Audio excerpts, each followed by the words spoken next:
എല്ലാ കൂട്ടുകാർക്കും നമസ്കാരം. നമ്മുടെ പുതിയ വീഡിയോയിലേക്ക് സ്വാഗതം. ഇന്നത്തെ നമ്മുടെ വീഡിയോ വളരെ രുചികരമായിട്ട് തന്നെ തയ്യാറാക്കി കഴിക്കാൻ പറ്റിയ ചെട്ടിനാട് തേങ്ങാ ചട്നിയാണ്. നല്ല സ്വാദാണ് ഇതുപോലെ ഉണ്ടാക്കി കഴിക്കാനായിട്ട്. ഇനിയിപ്പോ രാവിലെ ഉണ്ടാക്കുന്ന തേങ്ങാ ചട്നി വൈകിട്ടായാലും നല്ല ടേസ്റ്റ് കൂടി തന്നെ നമുക്ക് കഴിക്കാൻ സാധിക്കുന്നതാണ്. അപ്പോൾ ഇന്നത്തെ നമ്മുടെ വീഡിയോയും എന്റെ കൂട്ടുകാർക്ക് വളരെ തന്നെ യൂസ്ഫുൾ ആണ്. വീഡിയോ കാണുമ്പോൾ നിങ്ങൾക്ക് ഇഷ്ടപ്പെടുവാണെങ്കിൽ നമ്മുടെ പേജ് ഫോളോ ചെയ്യുന്ന കാര്യം മറക്കരുത്. അതുപോലെ വീഡിയോ കുറിച്ചുള്ള അഭിപ്രായങ്ങൾ കമന്റ്സ് ആയിട്ട് അറിയിക്കാനും മറക്കരുത്. അപ്പോൾ നമുക്കുടൻ തന്നെ നമ്മുടെ വീഡിയോ കണ്ടു നോക്കിയാലോ.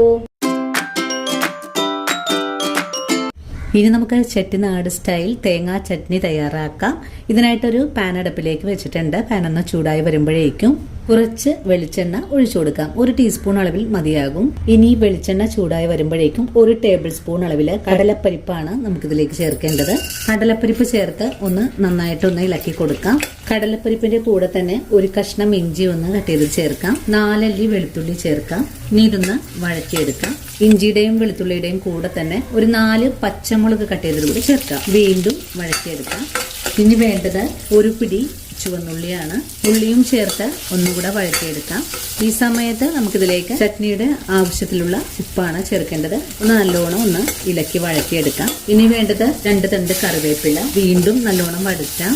ഇപ്പോ കൊച്ചുള്ളിയൊക്കെ ഒന്ന് വഴണ്ട് വന്നിട്ടുണ്ട്. ഇനി ഇതിലേക്ക് അരമുറി നാളികേരം തിരുമിയത് കൂടെ ചേർക്കാം. വീണ്ടും നല്ലോണം വഴറ്റിയെടുക്കാം. നാളികേരം ഒന്ന് ചെറുതായിട്ട് വഴണ്ട് കിട്ടിയാൽ മാത്രം മതിയാകും.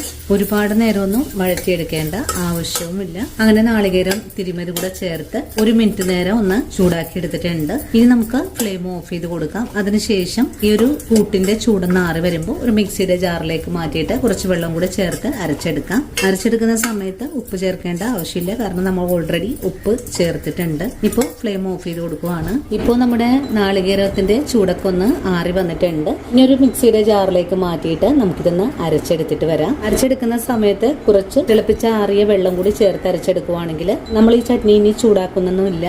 നമ്മളിതിലേക്ക് വറവ് മാത്രമാണ് താളിച്ച് ചേർക്കുന്നത്. അപ്പൊ അതുകൊണ്ട് തിളപ്പിച്ച ആറിയ വെള്ളത്തിലാണ് അരച്ചെടുക്കേണ്ടതും. നമുക്ക് നാളികേരം ഒരു മിക്സി ജാറിലേക്ക് മാറ്റാം. നാളികേരം മിക്സിയുടെ ജാറിലേക്ക് മാറ്റിക്കഴിഞ്ഞാൽ ഇത് നന്നായിട്ടൊന്ന് പൊടിച്ചതിന് ശേഷമായിരിക്കണം വെള്ളം ചേർത്ത് അരച്ചെടുക്കേണ്ടത്. അങ്ങനെ ചെയ്യുമ്പോഴാണ് ഇത് നല്ല പോലെ തന്നെ അരഞ്ഞും കിട്ടുന്നത്. അങ്ങനെ നമ്മുടെ ചെട്ടിനാട് തേങ്ങാ ചട്നി നമ്മളിവിടെ അരച്ചെടുത്തിട്ടുണ്ട്. ഇനി ഒരു പാത്രത്തിലേക്ക് ഈ ഒരു ചട്നി ഒഴിച്ചു കൊടുക്കാം. നല്ലോണം ഒന്ന് ഇളക്കി യോജിപ്പിച്ചു കൊടുക്കാം. ഇതുപോലെയാണ് നമുക്കിവിടെ അരച്ചെടുക്കാൻ സാധിച്ചിട്ടുള്ളത്.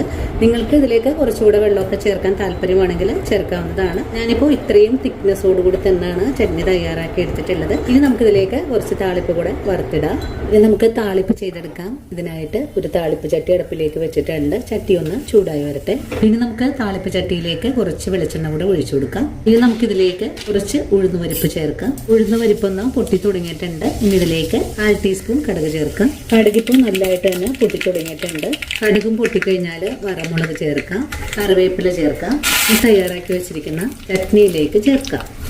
പെട്ടെന്ന് തന്നെ നമുക്കൊന്ന് മൂടി വെച്ച് കൊടുക്കാം. അപ്പോൾ നമ്മുടെ ചെട്ടിനാട് തേങ്ങാ ചട്നി ഇവിടെ റെഡി ആയിട്ടുണ്ട്. ഇതുവരെ നിങ്ങൾ ഇതുപോലൊരു ചട്നി തയ്യാറാക്കി നോക്കിയിട്ടില്ലെങ്കിൽ തീർച്ചയായിട്ടും നമ്മുടെ ഈ ഒരു വീഡിയോ കണ്ട് തയ്യാറാക്കി നോക്കണേ. തയ്യാറാക്കി നോക്കുമ്പോൾ ഈ ഒരു ചട്നിയുടെ സ്വാദ് ഇഷ്ടപ്പെടുവാണെങ്കിൽ നമ്മുടെ പേജ് ഒന്ന് ഫോളോ ചെയ്യുന്ന കാര്യം മറക്കരുത്. അതുപോലെ വീഡിയോ കുറിച്ചുള്ള അഭിപ്രായങ്ങൾ കമന്റ്സ് ആയിട്ട് അറിയിക്കാനും മറക്കരുത്. ഇനിയിപ്പോൾ ആദ്യമായിട്ട് നമ്മുടെ വീഡിയോസ് കാണുന്ന കൂട്ടുകാരാണെങ്കിൽ നമ്മുടെ പേജ് ഫോളോ ചെയ്ത് നമ്മുടെ ഫാമിലിയിൽ മെമ്പറാകാനും മറക്കരുത്. അപ്പോൾ ഇനി നല്ലൊരു വീഡിയോ ആയിട്ട് നാളെ കാണാം. അതുവരെ ഒത്തിരി സ്നേഹത്തോടെ വീണ്ടും കാണാം.